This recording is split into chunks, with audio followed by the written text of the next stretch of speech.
겨울방학 공부를 어떻게 해야 되는지 구체적인 계획 세우는 꿀팁에 대해서 한번 얘기를 해볼까? 개인적으로 학원, 특강 이런 거에 목매이는 것만큼 바보 같은 게 없다고 생각해. 아침 있으면은 그 아침 시간이 날아가잖아. 맞아. 나는 그게 너무 아까웠어. 이거는 사실 고1 때 썼던 플래너인데 이거 쓰면 되게 뭔가 많이 화려해지는데. 화려해지지. 핸드폰 사용을 다들 어떻게 했는지 내 첫 유료 결제 앱이었는데 그러면 지금까지는 어떤 식으로 공부를 해야 되는지 각각의 과목별로 조금 봐봤다면 이제부터는 중3 겨울방학 공부를 어떻게 해야 되는지 구체적인 계획 세우는 꿀팁에 대해서 한번 얘기를 해볼까? 나는 돌이켜보면은 중학교 방학 때는 그냥 무대뽀를 했던 것 같은데 근데 이제 고등학교 3년 동안 해보면서 좀 노하우가 생겼을 거 아니야. 지금 생각해보면 이렇게 하면 될 것 같아. 그 본격적으로 공부를 시작하기 전에 이번 방학에서 달성할 목표를 쭉 나열해보는 거야. 그래서 예를 들면 수능 국어 85점, 뭐 수학은 어느 정도 풀 수 있을 정도의 실력, 영어 문법 정복하기, 통사, 통과 한번 읽기 되게 많은 목표가 있을 거 아니야. 이게 딱 적어보면 이제 각 목표를 달성하려면 어떤 공부를 얼마나 해야 될지가 나와. 물론 이제 이게 어려워. 공부를 처음 시작하는 거니까 이제 뭘 해야 될지 모를 가능성이 되게 크잖아. 그래서 나는 학원쌤이나 아니면 아는 형 누나 이렇게 좀 조언을 구할 사람을 찾으면 좋겠어. 그러니까 이 작업이 끝나면 이제 뭐 필요한 강의, 뭐 학원 수업 등등 찾아보고 남은 공부를 주차별로 쪼개서 계획을 세우면 될 것 같아. 나 완전 비슷해. 근데 나는 더 큰 목표부터 세워도 괜찮다 생각해. 그냥 단순히 겨울방학뿐만 아니라 고등학교에서의 목표, 어느 대학 갈 건지부터 시작해서 2년 목표, 그리고 그걸 이루기 위해서 매달 월별 목표를 세우는 거지. 월별 목표를 세웠으면 주별 목표를 세우고 그래서 주별 목표까지만 세워놔도 데일리 계획 짜기는 굉장히 쉬워. 이제 큰 틀이 잡혀있기 때문에 이 목표를 이루기 위해서는 대충 이런 것들을 하면 되겠다라는 이제 판이 나온단 말이야. 그냥 이제 간략하게 자기가 할 수 있는 만큼만 이제 매일 계획을 세워놓는 거지. 나는 전반적인 공부 시간을 관리하는 데 있어서의 팁을 하나 줘보려고 하는데 겨울방학이니까 이제 언제 자습을 할 수 있고 언제 인강을 듣고 언제 학원을 가는지가 스케줄이 어느 정도 정해진 상태라면 오로지 내 공부할 수 있는 시간들을 쫙 합산을 해보는 거야. 월화수목금토일 이동하는 시간, 밥 먹는 시간, 쉬는 시간 다 빼고 정말 순수하게 나올 수 있는 시간. 그 다음에 본인 목표를 세웠으면은 나는 수학엔 70 정도를 투자를 하겠다. 국어는 10만 하겠다. 영어 10, 뭐 참고 5. 뭐 이렇게 갖고 가겠다 하면은 예를 들어 100시간이 나왔어 내 공부 시간. 그러면 수학은 70시간을 쓸 수 있는 거고 영어는 10시간, 국어는 10시간, 탐구는 5시간, 다른 탐구 하나 5시간 이렇게 쓸 수 있게 나온 거야. 그럼 이때부터 이 70시간 동안 내가 수학을 몇 문제 풀 수 있을지 정도껏 그냥 머릿속에서 대충 가늠만 해보면 겨울방학 한 주에는 이 정도 공부를 할 수 있고 이 정도 양을 전체적으로 할 수 있구나를 잡아볼 수 있다고 생각을 해. 그래서 이 방법을 써보면 시간 관리를 어떻게 해야 되는지에 대한 조금 그림을 그려볼 수 있지 않을까 라는 생각을 했어. 고3 때 이렇게 했었는데 나도 사실 이거를 한 현강 선생님께 들은 방법이었어가지고. 이렇게 하면은 쉽지 않지만 성공은 하겠다.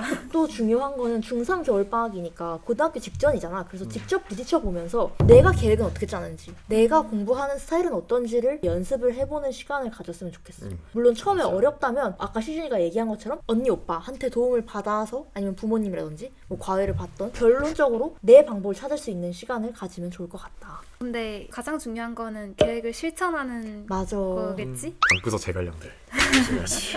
그러면은 특강이나 학원 강의도 같이 들으면서 공부를 할 거 아니야. 너희들은 이제 학원 강의랑 자기 공부 시간을 어떤 식으로 이제 구성해서 짰어? 개인적으로 학원, 특강 이런 거에 목매이는 것만큼 바보 같은 게 없다고 생각해. 학원은 말 그대로 보습 학원이잖아. 보조학습으로 활용하는 거야. 그래서 학원을 다니겠다면 왜 다니는지, 강의가 끝난 후 나에게 어떤 변화가 기대되는지 등등등 정확하게 파악하고 있어야 학원에 다니는 게 의미가 있다고 생각해. 그래서 뭐 비중을 따로 정해주는 건 이제 크게 의미가 없지만 나는 중3 겨울방학 보낼 때 내 공부 4 그리고 학원 뭐 강의 이런 거 6 이런 걸로 했던 것 같아. 새로 배워야 되는 내용도 많고 뭐 고등학교 공부에 처음으로 입문하는 과목들이 많았으니까 이렇게 학원이 많았던 거지 이 다음부터는 그렇게는 안 했던 것 같고 뭐가 됐든 간에 공부 시간을 많이 확보하는 게 필요할 것 같아. 맞아.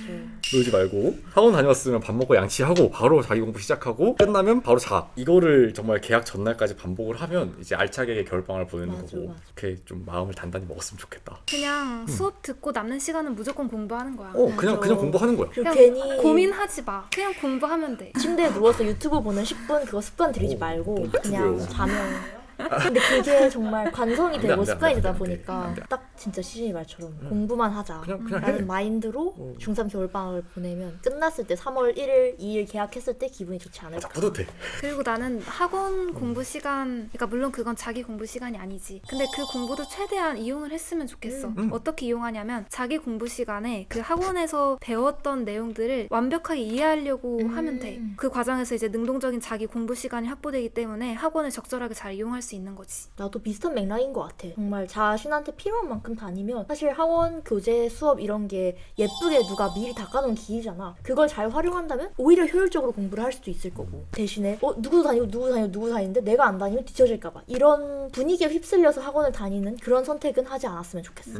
그게 제일 위험하지. 누군가 닦아놓은 길이라는 말이 되게 딱 정확한 말인 것 같아 사실은. 과목만을 몇십 년 동안 파신 선생님께서 딱 좋은 자료를 만들어놨는데 이거를 내가 정말 100% 활용할 수 있다면 이보다 더 좋은 방법이 있기 힘들긴 하지. 안 좋다고 평가절하할 게 아니고 자기 필요에 맞게 사용하는 그런 맞아. 거지. 그냥 거기 앉아서 전기세 내주고 있는 게 아까워서 그런 그건 거지. 아까워. 맞아. 자 그러면 이제 구체적인 플래너 작성법 어. 관해서 말해봅시다. 나는 플래너를 그 주에 무엇을 해야 되는지 약간 내 머릿속에 정리하는 거를 이제 손으로 하면 조금 더 정리가 잘 되니까 가시적으로 보이게 하는 용도로 플래너를 썼던 것 같아. 그래서 그 주에 내가 뭘 해야 되는지가 쫙 있잖아. 그럼 그거를 이제 한 켠에다 투두 리스트를 이렇게 쫙 적어놔. 그리고 월화수목금토 1일이 있으면 이제 일요일 같은 경우에는 보통 보충의 시간. 6일 동안 못했던 거를 하는 경우가 많기 때문에 하루 정도는 비워두고 6일 내에 내가 이 정도의 시간이 있으니까 대충 월요일에는 이걸 할 수 있을 것 같고 이날은 이걸 할 수 있을 것 같고 이거를 배치를 해보는 거야. 그렇게 하면서 할 일들을 정리하는 용도로 플래너를 썼던 것 같아. 그리고 가장 중요하게는 플래너 쓰는데 과한 시간을 투자하지 않는 것. 맞아. 이게 포인트인 플래너 것 같아. 꾸미기, 어. 스티커 붙이고 뭐 그니까 하지마 안 돼. 나는 평소에는 그냥 그날 하루를 마치고 썼어. 그러니까 내일 아침에 오기 전에. 왜냐면 아침에 쓰면은 그 아침 시간이 날아가잖아. 맞아. 나는 그게 너무 아까웠어. 그래서 그냥 전날 해야 할 밤에 일을 자기 다 전에. 하고 졸리잖아. 어. 졸릴 때 쓰는 거지. 그니까. 아침에는 바로 이제 딱 내가 해야 할 일을 할 수 있게끔. 그리고 시험 기간에는 2주 정도 시험 내신 기간이 있잖아. 그때는 난 유니처럼 했었어. 이 주에는 이걸 하고 다음 주에는 이걸 해야 한다. 이거를 좀 전체적인 틀을 잡아놓고 그 다음에 이제 세부적인 데일리 계획들을 세웠던 것 같아. 일단은 나는 스케줄러는 항상 전날 밤에 그냥 다음날 하루가 어떻게 흘러갈지 상상하면서 작성했어. 일주일치 계획을 진짜 미리 다 써놓는 거는 파워제이지. 그럴 것 같은데? 사실 나는 내가 그렇게 J라고 생각하진 않는데 J이긴 한 것 같아.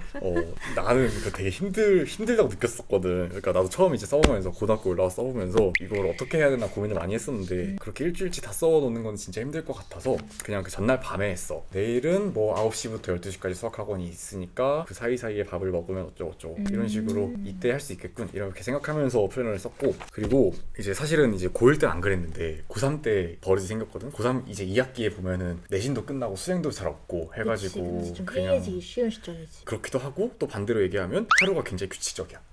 수행이 없으니까. 맞네. 그치. 그래서 그때 이렇게 했는데 생각해보면 고1 때도 똑같이 할 수 있을 것 같지? 왜냐면 그치, 고1 중3 방학에는 뭐가 아무것도 없으니까. 없으니까. 그래서 잠깐 보여주면 이런 식으로 표를 만들었어. 이날은 현강을 듣는 날이었고 뭐 학원을 가는 그런 날도 있었고 해가지고 학원 같은 거 미리 적어놓고 특히 수능에서는 그냥 과목별로 매일매일 공부하는 게 좋다고 생각해서 하려고 이렇게 분배를 해놓은 거고 뭐 월요일에는 모의고사 하나 풀고 그 다음에 수학은 뭐 이런 식으로 이제 써놓은 거야. 그래서 그거를 플래너에 옮겨 적었고 요거는 사실 고1 때 썼던 플래너인데 풋풋한 플래너다. 사실 처음에는 정말 플래너를 어떻게 쓰는지 좀 난감했었어가지고 많이 비어있긴 한데 비어갈수록 되게 뭔가 뭐야, 많이 뭔가 화려해지는데? 화려해지지.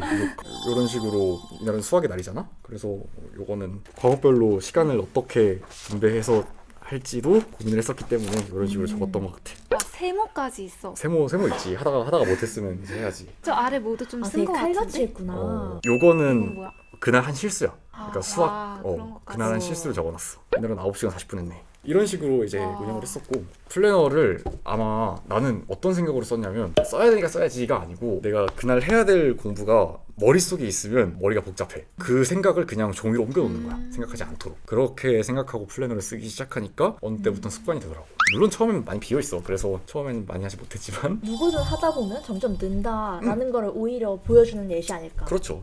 나도 플래너 보니까 갑자기 기억이 났는데 중학교 3학년 겨울방학 때는 수학에 진짜 많은 시간 투자했어가지고 그 주에 매일매일 수학 몇 문제를 풀어놨는지를 포스트잇에 붙여가지고 적어 놓으면서 약간 성취감 느끼는 그런 시간이 있었어. 현황판처럼 사용했구나. 맞아. 그래서 막 이번 주에 첫 문제 풀기? 약간 그런 식으로 목표를 세워보고 또 성취하는 챌린지처럼. 맞아. 멋있다. 성취하면 또 기분도 좋고 해가지고 더더욱 공부를 하게 되더라고. 혹시 수학을 좀 많이 풀어보고 싶다 하면은 그 방법도 추천해. 마지막으로 사실 우리 댓글에 보니까 핸드폰 사용을 다들 어떻게 했는지 어떤 식으로 좀 전자기기에 대한 컨트롤을 스스로 했었는지 궁금해하시는 분들이 많더라고. 나부터 먼저 얘기를 해보면 고등학교가 기숙사다 보니까 아무도 24시간 동안 나의 전자기기를 통제한 사람이 없었어. 그냥 완벽하게 우리가 컨트롤 했어야 오히려. 됐고 수행평가나 비교과 같은 게 카톡으로 소통을 해야 될 일이 너무 많고 PPT나 그런 작업을 할 일이 많다 보니까 뭐 핸드폰이나 컴퓨터를 통제를 하면 오히려 안 되는 상황이었거든. 근데 사실 핸드폰에는 PPT만 있는 게 아니잖아. 그렇지. 유튜브도 있고 그렇지. 인스타도 있고 인터넷도 있고. 나도 사실 처음에는 아이폰에 있는 기본 앱 잠금 어플이 그 기능이 있어, 있더라고. 있어. 그래서 하루에 유튜브를 5분만 볼 수 있도록 설정을 해놨는데 이게 안타깝게도 내가 스스로 몇 번만 하면은 바로 시간 늘릴 맞아, 수 있고 무제한으로 늘릴 수 이게 있어. 너무 편해. 어. 좀 불편해야 되는데 그니까. 그걸 잠금 해제하기가. 그리고 맞아. 뭐 의식해서 스크린 타임을 보면서 막 신세 한탄도 해보고 했지만 결국에는 좀 강제성 있는 게 좋더라고. 그래서 이게 내 첫 유료 결제 앱이었는데 포레스트라고 나 뭔지 알아. 이렇게 휴대폰을 아예 잠궈버리는 앱이 있는데 내가 예를 들어 180분 설정해놨으면 180분 동안 나무가 점점점 자라는데 핸드폰을 사용하게 되면 그 나무가 중간에 죽어버려. 맞아. 그래서 시간을 채우면은 그 나무를 심을 수 있고 못 채우면 죽어버리니까 나름의 동기부여인 거지. 그냥 귀엽게 죽이고 나무를 죽이고 싶지 않는 마음에 폰을 오히려 멀리 보게 되고 또 처음에 한번 이렇게 그냥 180분 잠궈버리면은 이제 폰을 놓아버리게 되는 거야. 그 시작이 중요하니까 사실 공부 집중하다 보면 어느 순간 폰 잊어버리게 되잖아. 그래서 그 시작을 도와준 앱이 포레스트라는 앱이었던 것 같아. 희준이는? 나는 내가 생각하기에는 본인이 핸드폰을 너무 많이 들어보는 것 같다. 그러면 아직 절박하지 않은 거야. 그 시험 틀린 말은 전날이면 아니지. 폰 보고 있겠냐고. 벼락 씨가 그치, 없겠지. 시험 전날은 안 보지. 일단 그렇게 생각하는데 근데 사실 통제가 어렵잖아. 진짜 어렵지, 핸드폰 통제. 폴더폰으로 바꿔달라고 하거나 아니면 이제 너무 낡아서 카톡, 인스타그램 그런 거 안 깔리는 구형 공기계를 쓰는 것도 방법이야. 금욕 상자가 있었어. 뭔지 알아?